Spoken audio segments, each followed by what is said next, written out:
నమస్తే. నేను మీ కుప్ప పద్మిని. ఇన్నాళ్ళు మీ సపోర్ట్‌ని నాకందిస్తూ, మీ ప్రేమని నాకందిస్తున్న ప్రతి ఒక్కరికి కృతజ్ఞతలు.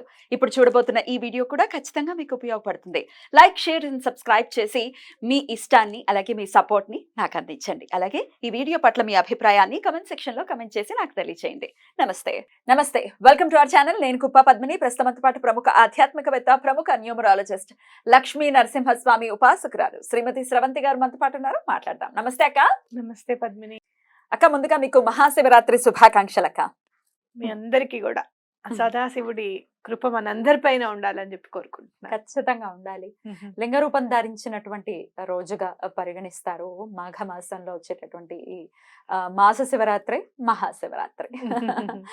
అద్భుతమైనటువంటి మహాశివరాత్రి ప్రతి ఒక్కరూ కూడా ప్రపంచంలో ఉన్నటువంటి వాళ్ళందరూ కూడా, మన సనాతన ధర్మంలో ఉన్న వాళ్ళు, హైందవులందరూ కూడా వైభవోపేతంగా జరుపుకునేటటువంటి పండగ. అయితే పండుగ జరుపుకోవటంలో ఆబ్వియస్ గా చాలా చాలా దాన్ని ఆస్వాదిస్తూ జరుపుకుంటూ ఉంటాము. తెలుసు మనకి ఎలా చేసుకోవాలో. అయినప్పటికీ ఎలా అసలు శివుడితో కనెక్ట్ అవ్వటం అంటే ఎట్లా కనెక్ట్ అవ్వాలి, అసలు ఆయనతో కనెక్ట్ అయిన తర్వాత ఇంకా డిస్కనెక్ట్ అయ్యే సీనే ఉండదు అనేది ఎన్నో సార్లు ఎంతో మంది ద్వారా మనకు తెలుస్తూనే ఉంటుంది. తండ్రితో కనెక్షన్ అలానే ఉంటుంది. ఇందుకే ఎలా కనెక్ట్ అవ్వాలి శివుడితో? మనం ఎప్పుడు కూడా రూల్స్ ని మనం అతిక్రమించకుండా పాటిస్తూ ఉంటే కనుక భగవంతుడి విషయంలో కూడా మనకి మంచే జరుగుతుంది అని చెప్పాలి. ఆయనకి దగ్గరగా వెళ్ళాలి అంటే గనక మనం ఏం చేయాలి అని అంటే ఒక 7 laws ఉన్నాయి అన్నమాట. ఓకే, సూత్రాలు, 7 సూత్రాలు ఉన్నాయి. శివుడి దగ్గరికి మనం చక్కగా ఆయనకి ఇష్టమయ్యేటట్టుగా ఉండాలి అని అంటే గనక అదేంటంటే ఫస్ట్ సత్యం. సత్యం అనే మాటని అస్సలు వదలకూడదు అన్నమాట. ఎప్పుడు కూడా నిజం చెప్పడానికి, నిజం మాట్లాడడానికి అనేది మనం అంటే రెడీగా ఉండాలి. ఎలాంటి నిజమై అనేది ఉండాలి. అవతల వాళ్ళు ఎదుగుతూ ఉంటే కూడా, అవునండి పాపం వాళ్ళు కష్టపడి పనిచేస్తున్నారు, వాళ్ళు ఎదుగుతున్నారు నిజమే, వాళ్ళు చెప్పిన దాంట్లో ఏముందా అని చెప్పేది ఒకసారి తర్కించి చూసుకోవాలి. మనకు తెలిసిందే నిజం అనుకోవడం పొరపాటు. వాళ్ళకి తెలిసి వాళ్ళు ఎవరైనా చెప్తున్నారు మనకి, ఇది చెయ్యండి, ఇది బాగుంటుంది అని అంటే, ఓహో అలాగా ఇది తింటే బాగుంటుందా, ఇది మనకి మంచి చేకూరుస్తుందా, ఇది చదివితే మంచి చేకూరుస్తుందా, ఆహా అలాగా అని చెప్పి దాన్ని ఎలా మనం చదివి అర్థం చేసుకున్నాము అనేది తర్కించి చూసుకోవాలన్నమాట. సత్యం అనేది మనసులో ఎప్పుడు కూడా తిష్ట వేసుకొని కూర్చోవాలి. కాబట్టి అది ఒక సూత్రం. రెండోది ఏంటంటే నాలెడ్జ్, జ్ఞానం. జ్ఞానం అనేది ఎలాంటి జ్ఞానం అనేది ఉండాలి మనకి అని అంటే, ఎప్పుడు కూడా అవతల వాళ్ళలో ప్రతి జీవరాశిలోను, క్రిమికీటకాదులన్నిట్లోనూ కూడా భగవంతుడిని చూడగలిగేంత జ్ఞానాన్ని మనకి ఇవ్వమని చెప్పి అడగాలి స్వామి. ఆ జ్ఞానము ఇవ్వాలి అని అంటే మనకు ఒక అర్హత ఉండాలి. ఆ అర్హత అనేది సత్యం అంటే ఆ అర్హత మనకి వస్తుందన్నమాట. సత్య మార్గంలో కనుక మనం ఉంటే జ్ఞానాన్ని మనం తీసుకోవడానికి అర్హులం అవుతాం అన్నమాట. కాబట్టి ఎలాంటి జ్ఞానం ఉండాలి ఇక్కడ కూడా చూడు, అవతల వాళ్ళ జ్ఞానాన్ని చూసి, అవతల వాళ్ళ ఎదుగుదలను చూసి ఈర్ష్యపడకుండా ఉన్నటువంటి జ్ఞానం కావాలి స్వామి అని అడగాలి. ఇప్పుడు రావణాసురుడు ఉన్నాడు, జ్ఞానం విపరీతమైనగా సమర్పించాడు. అలాగే ఈశ్వరుడే ఆత్మలింగం కూడా ఇవ్వడానికి ఇచ్చేంత భక్తుడు. మరి సీతమ్మ వారి విషయంలో ఆ జ్ఞానాన్ని ఉపయోగించాడా? లేదు. అంటే నువ్వు జ్ఞానం ఇవ్వడమే కాదు, జ్ఞానం ఉండడమే కాదు, అది ఏ టైంలో ఎలా ఉపయోగించాలి అనేది కూడా స్ఫురణకి తెలియజేసే విధమైన జ్ఞానాన్ని మనకు కావాలి అని చెప్పి ఈశ్వరుడిని మనం కోరుకోవాలన్నమాట. అలాంటి జ్ఞానం మనం కోరుకున్నప్పుడు తప్పకుండా ఈశ్వరుడికి మనం దగ్గర అవుతాము అని చెప్పుకోవచ్చు. అలానే మూడోది ఏంటి అని అంటే ఇల్యూజన్ అని చెప్తారు. అంటే ఏంటి, ప్రతి దానికి కూడా మాయ. మనకి ఈ ప్రాపంచిక కోరికలన్నిటినీ గనక మనం కోరుకుంటూ ప్రాపంచిక కోరికల్లో తీరింది కదా అని చెప్పి మనం దానిలోనే ఉంటే ఇంకా మనం అందులోనే ఉండిపోతాం అన్నమాట. ఇప్పుడు ఫర్ సపోజ్ నిన్న కోరిక తీరింది పద్మిని, దాంట్లోనే ఆనందాన్ని వెతుక్కోకూడదు. ఆ కోరిక తీరినందుకు అసలు ఆ కోరిక తీరడానికి అవకాశాన్ని కల్పించింది ఎవరు?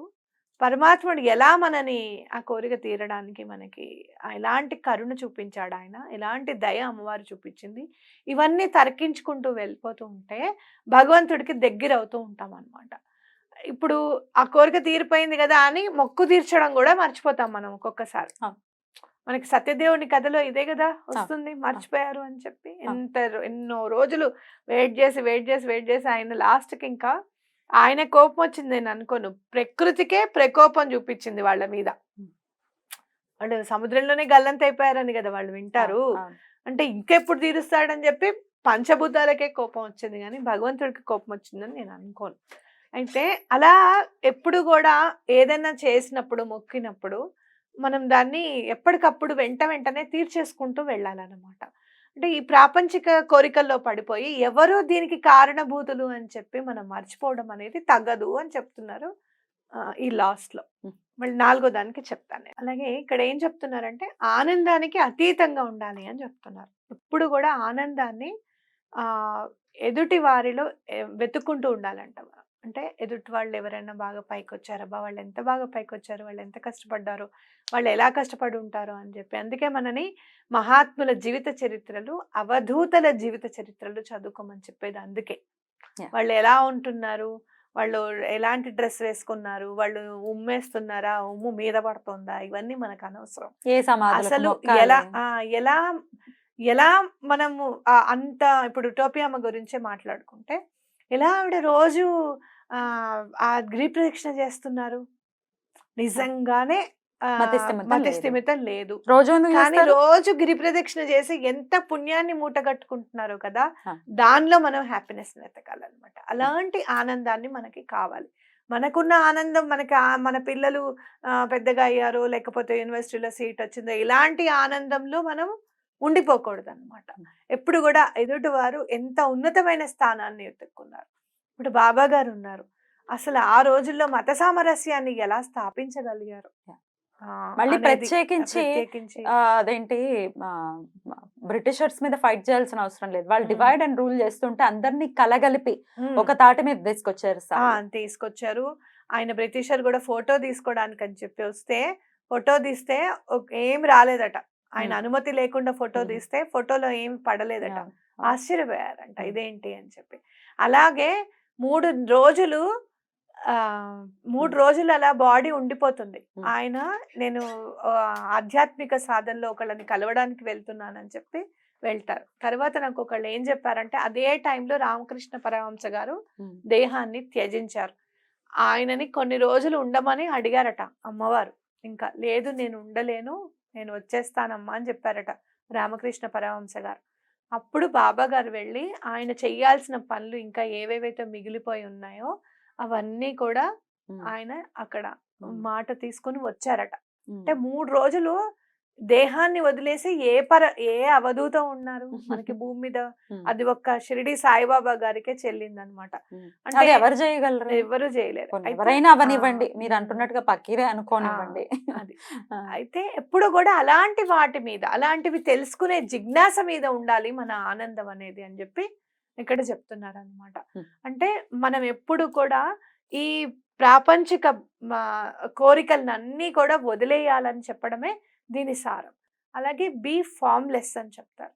అంటే ఇప్పుడు నువ్వు నీటిని తీసుకున్నావు అనుకో, గ్లాస్లో వేస్తే గ్లాస్ రూపాన్ని సంతరించుకుంటుంది, గిన్నెలో వేస్తే గిన్నె రూపాన్ని సంతరించుకుంటుంది. అంటే నీటికి ఎలా అంటే అలా మౌల్డ్ అయిపోతుంది అనమాట. అలాగే నువ్వు కూడా నీకున్న ప్రతి పనిలోనూ ఫార్మ్లెస్ గా ఉండు. అయ్యో నువ్వు అలా ఉంటే ఎన్ని కాపురాలు బాగుంటాయో చూడు. అంటే నువ్వు అక్కడికక్కడ నీకు ఏది వాళ్ళు ఎలా అంటే దాన్ని నువ్వు తీసుకునేలాగా ఉండాలి. సరే వాళ్ళు అన్నంత మాత్రాన నేను అది కాదు కదా, నా పని నేను చేసుకుంటూ వెళ్ళిపోతాను, నేను నిమిత్త మాత్రురాలిని, వాళ్ళు అన్న పని వాళ్ళ దగ్గరే ఉంటుంది, వాళ్ళు అన్న మాట వాళ్ళ దగ్గరే ఉంటుంది, నా దాకా రాదు అనే దృఢ చిత్తంతో మనం ఉండాలి అని చెప్తున్నారు అనమాట. అలాగే యూజింగ్ ఆల్ యువర్ సెన్సెస్ అనమాట. మన ఎప్పుడు కూడా మన పంచేంద్రియాలే కాకుండా మనం ఒక్కసారి ప్రతిదీ కూడా మనం ఏం ఆలోచిస్తున్నాం, మనం ఏం మాట్లాడుతున్నాం, ఆ మాట వల్ల ఎవరికి ఇబ్బంది కలుగుతుంది, లేదు మనం చేసే పని వల్ల ఎవరికైనా ఇబ్బంది కలుగుతుందా, ఇవన్నీ కూడా ఎప్పటికప్పుడు మనని మనం తరిచి చూసుకోవాలి అని చెప్తున్నారు అనమాట. Hmm. ఏదైనా చేసేటప్పుడు నువ్వు గమనించి ఒక్కసారి కళ్ళు మూసుకున్నావు అనుకో, మొత్తం అంతర్లీనంగా మనం చెక్ చేసేసుకుంటాం ఒక్కసారి. బాహ్య ప్రపంచం ఎప్పుడైతే కనపడకుండా ఉంటుందో మనలో ఉన్న ఆత్మ సౌందర్యాన్ని మనం పెంపొందించుకోవడానికి అవకాశం ఉంటుంది. అదే మెడిటేషన్ వల్ల మనకు వచ్చేది అలవడుతుంది అనమాట. నెమ్మదిగా అలవడుతూ ఉంటుంది. అదేమంటున్నారు, ఆల్ ది సెన్సెస్ అంటే ప్రతి సెన్స్ ని ఎప్పుడు కూడా జాగృత పరిచి ఉండు. అలాగే కర్మేంద్రియాలని కూడా జాగ్రత్తగా నీ అదుపులో పెట్టుకోవాలి చెప్తున్నారు అన్నమాట.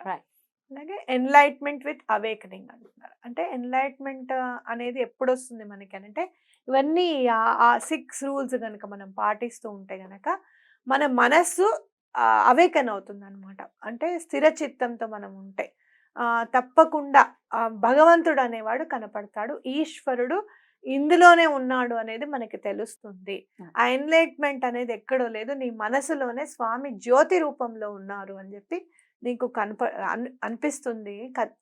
తప్పకుండా స్వామి నీకు నీ ఆత్మలోనే నీకు సాక్షాత్కరింపబడతారు అని చెప్పి చెప్తున్నారు. బ్యూటిఫుల్. అయితే ఇదంతా సాధన చేసే వాళ్ళకు మామూలుగా అంటే ఈ మార్గంలో గట్టిగా ఉన్న వాళ్ళకి ఖచ్చితంగా అర్థమవుతుంది. చాలా సింపుల్ గా కూడా చెప్పి ఉన్నారు మీరు. బట్ దెన్ ఇంకాస్త కిందకు వచ్చి ఇంకా అర్థం కాని వాళ్ళకైతే ఎట్లా కనెక్ట్ చేసుకోవాలంటే సింపుల్ గా సింపుల్ గా నేను చెప్తాను. ఒకటి, ఏదైనా మీకు కోరిక నెరవేరింది, అది భగవంతుడి దయ వల్ల నెరవేరింది అని చెప్పి గట్టిగా నమ్మండి.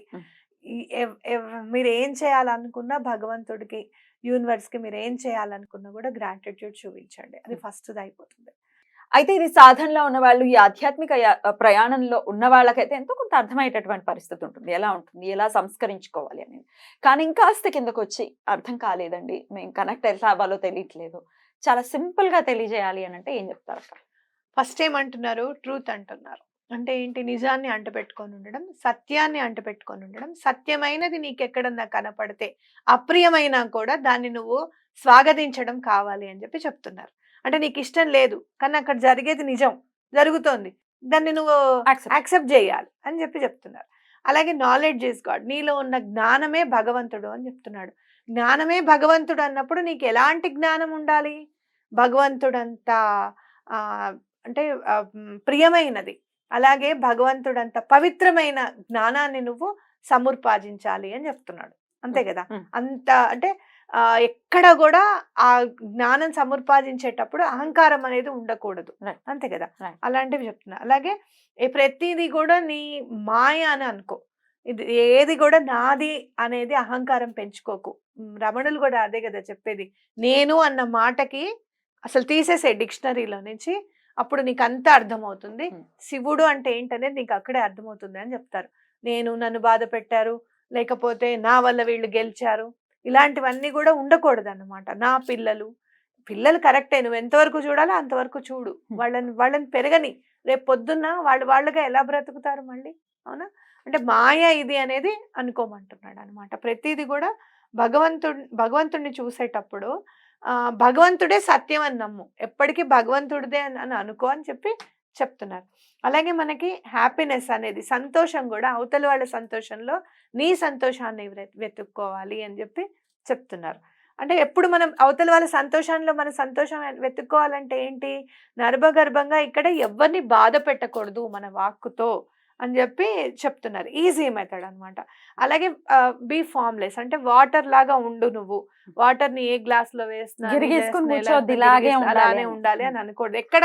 ఎక్కడ ఎలా మలగాలి అలా మలుగు, అంతే, అలా మారిపోను, అప్పుడు నీకు ఏ ప్రాబ్లం ఉండదు అని చెప్తున్నారు. అలాగే నీ పంచేంద్రియాలు కర్మేంద్రియాలు ఎప్పుడు కూడా నీకు జాగృతమై ఉండాలి, వాటిని యూజ్ చేయని చెప్తున్నారు. అంటే ఏంటి, నువ్వు ఏదైనా తప్పు చేసినప్పుడు ఖచ్చితంగా ఏదైతే నువ్వు తప్పు చేస్తున్నావో అది నీ మనసు చెప్తుంది, ఇది తప్పు, నువ్వు మాట్లాడేది కరెక్ట్ కాదు, నువ్వు చేసేది తప్పు అని మనస్సాక్షి చెప్తుంది. దాన్ని వింటే చాలు మనం ఈజీగా, అవునా కాదా. ఆ మనస్సాక్షి అన్ని సెన్సెస్ ని యూజ్ చేసుకుని చెప్తుందిగా, అవునా. అలాగే మీకు తర్వాత ఏమంటున్నారు, ఇవన్నీ వస్తే గనక ఎన్లైట్మెంట్ ఈజ్ అవేకనింగ్ అంటున్నారు. అంటే నీ మనసులో ప్రతి నీ ఉచ్ఛ్వాస నిశ్వాసాల్లో శివుడు మమేకమై ఉంటాడు ఇవన్నీ చేస్తే. ఈజీగా ఒక్క మాటలో చెప్పాలి అని అంటే కనుక, ఎదుటి మనిషిలో దైవత్వాన్ని చూడు, ఎదుటి వాళ్ళు చేసే దాంట్లో ధర్మాన్ని వెతుకు. నీకు కనపడకపోతే కనపడేంత వరకు వెతుకు. నీకు ఒక పని ఇష్టం లేదు, 10 మందికి అది పని చేసింది, అది ఎందుకు పని చేసింది అనేది వెతుకు. అది రైట్. అప్పుడు ఖచ్చితంగా తెలుస్తుంది. ఖచ్చితంగా కనపడుతుంది. రైట్ అయితే అక్క. శివరాత్రి రోజు శివరాత్రి కూడా రోజు. నేను ఒకటి రెమెడీ కూడా చెప్పాలని నేను నిర్ణయించుకున్నాను. ఎందుకనంటే స్వామి వారికి చాలా అత్యంత ప్రీతిపాత్రమైనది జ్యోతి. అందుకే మీరు కామాక్షి అమ్మవారి దీపంలో కూడా 2 ఒత్తులు వేస్తారు. ఒకటి అమ్మవారు, ఒకటి అయ్యవారు అన్నమాట. నిలువొత్తి పొడవొత్తి వేస్తాం కదా, ఒకటి మహాశివుడు, అలాగే కామాక్షి అమ్మవారు అన్నమాట. కాబట్టి తప్పకుండా ఒక జ్యోతిని వెలిగించండి విడిగా శివరాత్రి రోజు. జ్యోతిని వెలిగించి అక్కడ మారేడు దళాలు ఆ జ్యోతికే సమర్పించండి. అలాంటి జ్యోతిని వెలిగించి, అలాంటి జ్ఞాన జ్యోతి మా మనసులో వెలిగి ఎప్పుడూ కూడా మా మనసులో నువ్వు కొలవై ఉండేటటువంటి మంచి మనసుని మాకు ఇవ్వు స్వామి అని చెప్పి దండం పెట్టుకోండి. తప్పకుండా ఎటువంటి కార్యాలైనా కూడా మీకు తీరిపోతాయి. ఆ ఒక్కరోజు మాత్రము కోరికను త్యజించేద్దాం. ఆయన మారేడు దళాలు సమర్పించండి. బ్యూటిఫుల్ అక్క, చాలా బ్యూటిఫుల్ గా ఎక్స్ప్లెయిన్ చేశారు. Thank you so very much అక్క. మరొకసారి మీకు మహాశివరాత్రి శుభాకాంక్షలు. నమస్తే. నమస్తే.